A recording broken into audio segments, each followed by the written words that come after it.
Hello guys, मी शुभांगी साठे. हा video खरं तर संडेचा आहे. संडे होता म्हणून मी विचार केला आज डीप क्लिनिंग करावी. सगळ्यात पहिले सगळे कपडे मस्त घडी घालून अरेंज केले आणि आम्ही कपडे बॅगेत ठेवतो म्हणून सगळे व्यवस्थित बॅगेत अरेंज करून ठेवून दिले. त्यानंतर रूम क्लीन केली. मग वळाले किचनकडे. किचन पण खूप आमचं मेसी होतं, त्यालाही मस्त डीप क्लीन केलं. त्यानंतर मस्त फ्रेश वगैरे होऊन मी केली काहीतरी खायची तयारी. आता एवढं काम केल्यानंतर कोण जेवण बनवणार म्हणून मी मस्त शॉर्टकट मारला आणि चहा चपातीच केली. चहा केला, मस्त 2 चपात्या कुरकुरीत भाजल्या. खायला फक्त मी आणि सईच होतो. मग आम्ही दोघींनी मस्त चहा चपातीवर ताव मारला.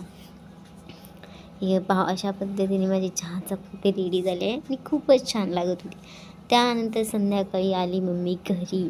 मग आम्ही गेलो मार्केटला. मार्केटहून थोडीशी ग्रॉसरी आणि हिरव्या भाज्या घेतल्या. आता परत हिरव्या भाज्या मार्केटहून घरी जाऊन कोण जेवण बनवणार म्हणून येता येता थोडंसं पार्सल नेलं आणि त्याच्यावर ताव मारीत मस्त खाल्लं. असा हा आजचा संडे माझा गेला. Thank you for watching. Bye bye.